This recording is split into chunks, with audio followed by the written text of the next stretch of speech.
Olá, meus irmãos e minhas irmãs. Apesar de toda a dificuldade, desse momento terrível que estamos vivendo, vamos prosseguir com o nosso estudo, para a gente concluir esse módulo inicial do nosso estudo bíblico. É bom estar com vocês e vamos nos colocar diante da proteção da Santíssima Trindade, em nome do Pai, do Filho e do Espírito Santo. Amém. Como eu já passei para vocês, através do WhatsApp, a sugestão de que vocês pudessem estudar um pouco esse último parágrafo da primeira parte, que fala sobre grupos, seitas e partidos no tempo de Jesus.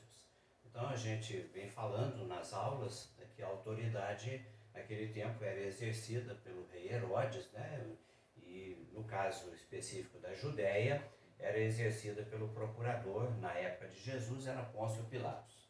E naquele tempo, assim como hoje nós temos a nossa sociedade política, o nosso contexto político bastante pulverizado de partidos, de grupos, também naquele tempo existiam bem menos, mas há alguns grupos que formavam esse contexto sociopolítico. Primeiramente, vamos falar de um grupo que a gente ouve constantemente nos textos, os fariseus. A palavra fariseu vem do hebraico Hassidim, que significa separado. No século II a.C., um grupo se reservou, se isolou, porque estava descontente com a conduta do sacerdote, das autoridades religiosas. Então eles se separaram e se tornaram praticamente os vigilantes da doutrina. Então, fariseu normalmente eram pessoas de classe média, frequentavam as sinagogas, eles tinham entre eles alguns escribas, doutores da lei, e esse fato de ter entre eles escribas, doutores da lei, favoreceu numa prática onde eles acrescentaram, o grupo dos fariseus elaborou um conjunto enorme de leis. Os 10 mandamentos foram apresentados por Deus para Moisés, e eles, os fariseus, nesse intuito de vigiar a lei, formulou 613 leis complementares, 248 mandamentos, 365 proibições. Em síntese, é assim: isso não pode, isso também não pode, aquilo não pode, isso não deve, e assim por diante. E essas leis passou a constituir a tradição oral do povo judeu, dentro desse grupo dos fariseus, tornou muito difícil a vida dos fiéis. O povão nem sempre conseguia observar as leis, as pessoas eram obrigadas a transgredir alguns preceitos e por isso eles eram excluídos, eles eram eliminados. Os fariseus, eles pensam numa resistência passiva, por isso, dentro do nosso estudo, nós vamos classificá-los como um grupo apolítico, um grupo não político. Era um grupo preocupado com a religião.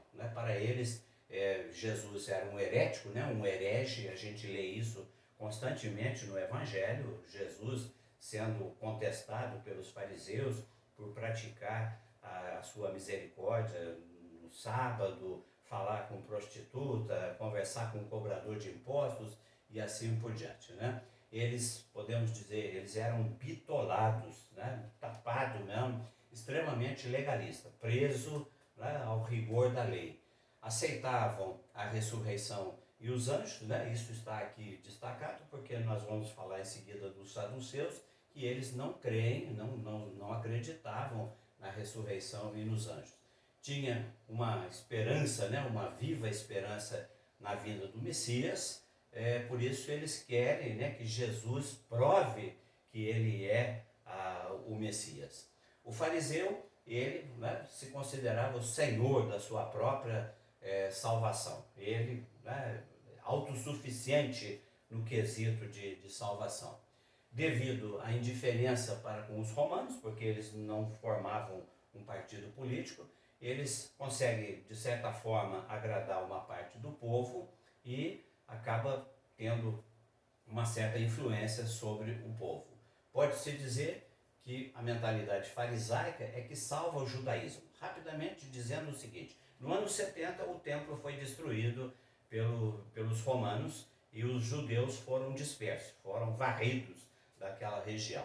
O que resgatou a doutrina judaica foi justamente a existência dos fariseus, que no ano 100, na cidade de Jâmnia, no litoral do mar Mediterrâneo, eles se reuniram num simpósio, num sínodo, e ali eles elaboraram a nova mentalidade do judaísmo, né? E eles então, com isso, eles se tornam fundamentais na preservação da doutrina judaica, né? E eles, né, se mantiveram em ação, se mantiveram atuantes, mesmo após a destruição do templo no ano 70. Outro grupo também que aparece com frequência nos textos é o grupo dos saduceus, o nome derivado, né, do sacerdote Sadoc, que é citado lá no livro dos reis, no primeiro livro dos reis, na época de Salomão, e diferentemente, né, do grupo dos fariseus, que não era um grupo preocupado com política, os saduceus eram extremamente políticos, interesseiros, de maneira, né, fora de sério. O chefe do partido, dos saduceus, era o sumo sacerdote, ou seja, a autoridade máxima do templo era, ao mesmo tempo, o chefe do partido, e eles, né, normalmente, os saduceus, eles são da classe média alta, né, têm um poder significativo, e eles extremamente interesseiros e se deixavam manipular, né, pelos dominadores, para poder usufruir dos cargos que eram oferecidos a eles. Eles faziam parte do Sinédrio, né? Lembrando que o Sinédrio é aquela casa, né, aquele conjunto de sacerdotes liderados pelo sumo sacerdote, responsável pela disciplina, pela manutenção dos conceitos da religião. Extremamente conservadores, não aceitam a tradição oral. O que é a tradição oral? Acabamos de falar, são aquelas leis, né, acrescentadas pelos fariseus, né, elaboradas por eles. Eles só aceitam aquilo que está na Torá, né, Torá, os 5 primeiros livros da Bíblia. Não aceitam a tradição, né, não aceitavam outra revelação a não ser aquela que está no Pentateuco. Extremamente apegados ao templo, porque através do templo eles conseguiam, né, os seus benefícios, tinha função de administrar o templo e realizar os ritos, né? Eles dão importância à lei, mas somente à lei que está contida no Decálogo, né, nos 10 mandamentos. Não aceitam a ressurreição, nem os anjos, né, até mesmo porque esses conceitos de anjo e de ressurreição, ele vai surgir no decurso do relato bíblico, né? E aguardam a restauração do trono de Davi, mas não aceitam também, né, não aceitam Jesus como Messias, porque Jesus frustra a expectativa deles por se apresentar de maneira muito simples. São interesseiros, comem na mão, né, dos dominadores, foram os maiores colaboradores da dominação romana, eles, né, buscando os seus interesses, eles se aproveitam e tiram benefício da dominação. Por isso, era um grupo odiado pela ala tradicionalista, né, a ala nacionalista do judaísmo, e eles desaparecem quando Roma destruiu o templo, diferente dos fariseus, que permaneceram e auxiliaram na reconstituição da doutrina. Os escribas, né, os doutores, os letrados, os entendidos, né, poderíamos dizer, hoje a gente fala na Igreja Católica, os biblistas, aqueles que, né, estudam a Bíblia, analisam a Bíblia e tudo mais. São servidores civis que atuam no templo e nas sinagogas, são os intérpretes, né, o juramentado, abalizado, para falar e analisar o conteúdo das Escrituras. São especialistas da lei, né? Eles eram especialistas em direito, em administração e educação. Ao mesmo tempo, eles eram teólogos, exercendo a função na sinagoga, professores nas escolas e, como juízes, participavam do sinédrio. Eles apareceram no tempo de Salomão. No tempo de Salomão, quando surge essa função daquele que escreve, que relata, que conserva os acontecimentos, eles eram chamados de amanuense, né? Depois eles se tornam os escribas, os doutores da lei, chamados também de rabi, né? Chamado de rabi, pode subir. Era um grupo em ascensão, que cada vez mais adquiria prestígio por causa do seu domínio sobre a lei, sobre o conteúdo da lei. Chegavam ao poder pelo seu saber, pela sua sabedoria, pelo conhecimento, e não, né, de maneira dinástica, né, não por dinastia. Formavam-se em escolas, a mais famosa e importante era a de Jerusalém.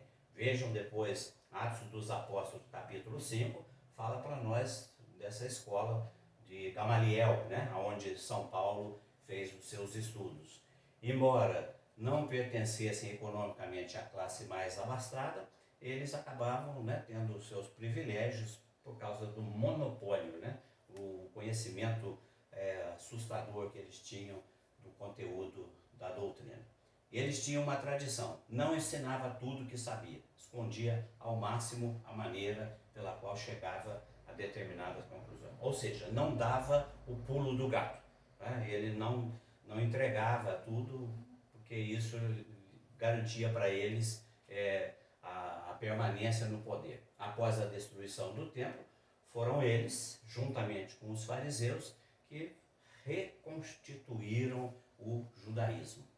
Outro grupo também que aparece bastante nos textos, né, do Evangelho, os zelotas, que originam da palavra zeloso, cheio de zelo, mas de uma maneira na raça, na marra, né? Surge por volta do ano 6 ou 7 e eles fazem um levante contra o censo romano, eles se colocam em oposição e começa, né, um trabalho contrário, extremamente revolucionário, contrários aos estrangeiros, portanto contrário aos romanos, tá?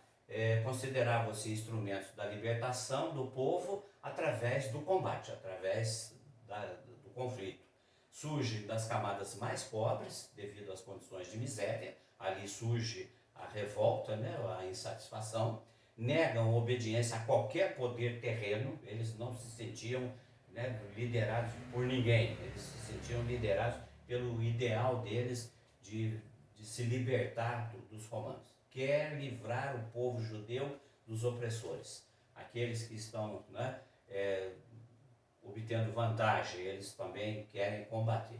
As autoridades chamavam os zelotas de terrorista, bandido, criminoso, subversivo, né? São os responsáveis pela Revolução. Foram eles que iniciaram a Revolução no ano 66, que acabou com a devastação do templo, né, no ano 70. Houve uma repressão dura por parte do Império Romano, né, durante 4 anos, e eles foram devastados. Entre os apóstolos de Jesus, provavelmente 2 deles eram zelotas, Simão e o próprio Judas Iscariotes. Eles eram também chamados de sicários, porque eles usavam uma adaga, né, chamada de sica. Um outro grupo que nós já falamos anteriormente, no decurso do nosso estudo, os samaritanos, considerados impuros por serem descendentes da população misturada com estrangeiro. Falei bastante aqui para vocês sobre essa passagem, segundo o livro dos Reis, capítulo 17, versículo 24 a 40, que fala da origem dos samaritanos. Por ocasião da ocupação do Reino do Norte, né, houve o exílio para Nínive e houve, né, um momento em que povos estrangeiros foram trazidos para o Reino do Norte e ali eles se misturaram com os seus cultos, com as suas idolatrias e por isso eles passaram a ser odiados. E aí a gente vai ver isso durante o Evangelho, quantas vezes essa figura do samaritano aparece, e justamente de uma maneira acolhida por Jesus, para mostrar que a salvação é para todos. Né? Seguindo, né? Pode subir. Para eles, a Escritura também era só o Pentateuco, né? E são considerados heréticos e cismáticos. Eles são monoteístas, veneram Moisés e esperam por um Messias que eles chamavam de Taeb, né? Aquele que volta, seria outro Moisés. Né? Jesus não é o Messias, a expectativa deles é para um novo Moisés. Eram considerados um povo impuro e odiado pelos judeus por serem descendentes de estrangeiros, né? Isso precisa ficar bem claro. Pode subir. Os herodianos eram um grupinho, né? Um grupete, podemos dizer assim, o grupo dos puxa-saco. Né? Eles ficavam no palácio ali buscando favores, né? E se submetendo às vontades do rei. Favoráveis aos romanos, porque os governantes eram, né, favoráveis à dominação, tirava proveito dela. Né? São adversários dos zelotas, eles combatem, né, os zelotas que tinham um pensamento antagônico, e eles desenvolveram as suas atividades na Galiléia, onde Herodes governava. São aliados dos saduceus e desapareceram muito cedo. Né? Quando o templo, o palácio foi destruído, eles deixaram de existir. Finalmente, o grupo dos essênios, que a gente ouve falar muito, né, em alguns contextos, ele não está mencionado no texto bíblico, né, mas era um grupo religioso existente naquele período. Né. A Bíblia não fala sobre eles eram contra a mistura do judaísmo com valores, né, o pensamento greco-romano. Alguns deles viviam nas cidades, mas outros eram mais radicais, né?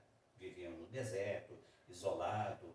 Existem pensamentos, né, de que João Batista teria feito parte dos essênios, né, na região do Mar Morto.